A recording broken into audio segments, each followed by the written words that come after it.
નમસ્કાર મિત્રો, એક સરસ મજાની સુંદર વાર્તા છે એક ડોશીમાની. એ ડોશીમાં એક નાનકડું એવું ગામડું અને ગામડાની અંદર એક ડોશીમા રહે. આ ડોશીમાને થોડો લોભ અને થોડી લાલચ, અને ડોશીમાને એક એવી ટેવ કે ગમે તે વ્યક્તિ તેમને મળે એટલે એમને બેટા કહેવાની ટેવ. ગામડામાં એમ કે બટા, આ લે બટા, પેલો બટા.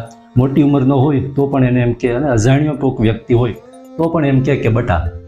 એટલે ગામની અંદર એક સંત આવે છે, અને સંત છે ગામની બહાર એક નાનકડો એવો આશ્રમ સ્થાપી અને એક નાની એવી કુટીર બનાવીને ત્યાં રહે છે. એટલે ગામના લોકો પોતાના ગામમાં આવેલા સંતને ત્યાં દરરોજ સાંજે બેસવા માટે જાય છે. એટલે સંત સારી સારી વાતો કરે, સારા ઉપદેશ આપે અને સારી સારી ધાર્મિક કથાઓ સંભળાવે. દરરોજ સાંજે આવું થાય. એટલે એક દિવસ આ ડોશીમાએ તેમના પાડોશીને પૂછ્યું કે હે બેટા, આપણા ગામમાં એક સંત બટો આવ્યો છે. આ સંત બટો જે છે એ દરરોજ સાંજે બધા ત્યાં બેસવા જાય છે, તો સંત બટો ત્યાં શું તમને આપે છે? એટલે પેલા પાડોશીએ કીધું કે સંત છે ને માજી, એ સંત છે દરરોજ સાંજે સારી સારી વાતો કરે, સારા જીવનમાં ઉપયોગી એવા ઉપદેશ આપે અને સારી ધાર્મિક કથાઓ સંભળાવે છે.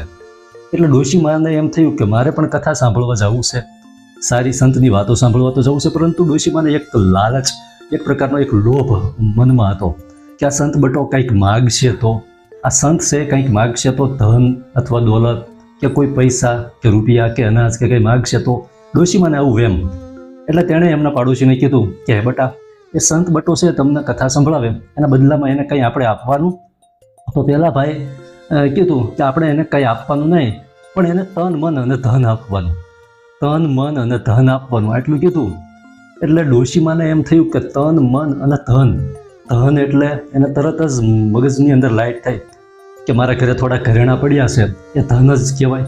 અને આ ધન છે એ કદાચ સંત બટો મારી પાસેથી માગીને લઈ જાય તો મારે નથી જવું ઉપદેશમાં. પણ ડોશીમાને એમ થયું કે આ સંત આવ્યા છે તો ગામમાં પણ ક્યારેક ઉઘરાણી કરવા તો નીકળશે, ગામમાં પણ દક્ષિણા માગવા તો નીકળશે. એટલે ડોશીમાને એમ થયું કે આ સંત બટો મારા ઘરેણાં લઈ જાય એ પહેલાં મારે એની કંઈક ગોઠવણ કરવી પડે. એટલે ડોશીમાએ એક નાનકડો સ્ટીલનો ડબ્બો કાઢ્યો, જૂનો પિત્તળનો હોય એવો ડબ્બો, અને ડબ્બાની અંદર થોડા ઘરેણાં હતા, એ ઘરેણાં ડબ્બામાં નાખ્યા. અને એમને એમ થયું કે લાવ મારી દીકરી બાજુના ગામમાં સાસરે છે ને, તે મારી દીકરીને ડબ્બો આપી આવું, ઘરેણાં છે ને એ, નહીંતર આ સંત બટો લઈ જશે. ડોશીમા છે એ નાનકડો ડબ્બો લઈ ઘરેણાં ભરેલો અને ઉપડ્યા. પહેલાંના સમયમાં વાહનની કોઈ સગવડ તો હતી નહીં, એટલે પગપાળા જ જવાનું. ડોશીમા ચાલતા ચાલતા કાચા રસ્તેથી જતા હતા. એમાં સાવ સાંકડો રસ્તો આવ્યો, ડોશીમાએ શોર્ટકટ અપનાવ્યો. સાવ સાંકડો રસ્તો આવ્યો, બંને બાજુ ખેતરની મોટી મોટી વાયડો અને સાવ સાંકડી ગલી જેવો રસ્તો.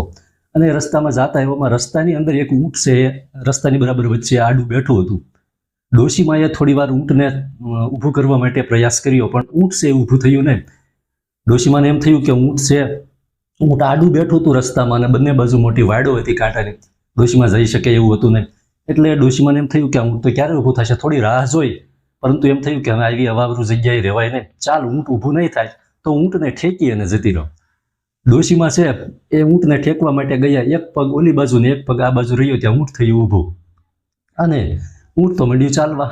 ડોશીમા તો ગભરાઈ ગયા, અમે શું કરવું, કોઈ દિવસ ઊંટ ઉપર ના બેઠા હોય તો શું કરવું. એટલે ડોશીમાએ ઊંટને બરાબર બાથ ભેડી પકડી લીધું, ઊંટ તો મંડ્યું ઝડપથી ચાલવા. એવામાં ડોશીમાને એક ખબર ન રહી કે ડબ્બો ક્યાં પડી ગયો, એ ઘરેણાં ભરેલો. અને પછી તો ઊંટ છે એટલું ઝડપથી દોડવા માંડ્યું, એ મંડ્યું ચાલવા. અને થોડે દૂર એટલે કે લગભગ થોડું ચાલ્યા પછી ડોશીમાને પણ ઊંટે પાડી દીધા. અને ડોશીમા છે એ લોહી લુહાણ થઈ ગયા હાથ પગમાં. અને ડોશીમા લથડતા અથડાતા જોયું પણ ક્યાંય ડબ્બો હતો નહીં ઘરેણાનો, હવે શું કરવું. એટલે તેમને દીકરીના ઘરે ગયા. દીકરીનો દરવાજો, ઘરનો દરવાજો છે એ ટકોરા માર્યા, એટલે દીકરીએ દરવાજો ખોલ્યો, માડીને અંદર લઈ ગયા, પાણી પાયું, બેસાડ્યા.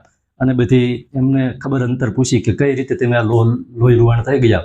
જમાઈ અને દીકરી બંને ડોશીમાની સેવામાં બેસી ગયા. એટલે ડોશીમાએ પછી વિસ્તારથી વાત કરી કે બેટા, આપણા ગામમાં એક સંત આવ્યા હતા, સંત બટો આવ્યો હતો, અને મારે એમ થયું કે આ કંઈક ગામમાં દીક્ષા માગવા નીકળશે તો ભિક્ષા માગવાના અર્થે મારા ઘરેણાં લઈ જશે. તો મને એમ થયું, એટલે મને એમ થયું કે લાવ મારી દીકરીને દઈ આવું. એટલે નાનકડા ડબ્બામાં ભરીને હું તને આપવા માટે આવતી, ત્યાં સાંકડો રસ્તો આવ્યો, વચ્ચે ઊંટ બેઠું હતું. મેં કોશિશ કરી પણ ઊંટ ઊભું ન થયું. એટલે ઊંટને ઠેકવા ગઈ ત્યાં ઊંટ ઊભું થયું. અને પછી તો ઊંટે મને ગમે તેમ કરીને હાલક ડોલક કરતાં કરતાં મારો ડબ્બો પણ ક્યાંય પાડી દીધો, અને મને પણ પાડી અને લોહી લુહાણ કરીને આ રીતે અહીંયા આવીશું. એટલે ડોશીમાએ જમાઈને કીધું કે જમાઈ તમે ઝડપથી જાઓ, આ રસ્તે ક્યાંક ડબ્બો પડ્યો હશે. પરંતુ ડબ્બો મળે ના મળે, ડબ્બો જમાઈને ક્યાંય મળ્યો નહીં. જમાઈ છે થાકીને પાછા આવી કીધું ડોશીમાને કે માજી ડબ્બો ક્યાંય ઘરેણાનો મળ્યો નથી. એટલે ડોશીમાં એ નિશ્વાસો નાખતા કીધું કે હે બટા, જમાઈ બટા, દીકરી બટા, નોર્યું તારે, નોર્યું મારે અને નોર્યું સંત બટાને.